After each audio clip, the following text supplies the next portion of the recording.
وایو زه بس ته خیږم یا پورته کیږم، په الماني ژبه باندې داسې وایو ich steige in den Bus ein.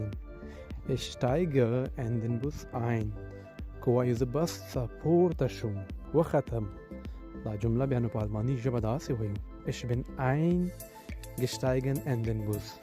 Ich bin eingestiegen in den Bus. که وایو زه بس نه کوزیږم یا کوز شوم، دا جمله په الماني ژبه څنګه وایو تاسو په کمنټ کې ولیکئ.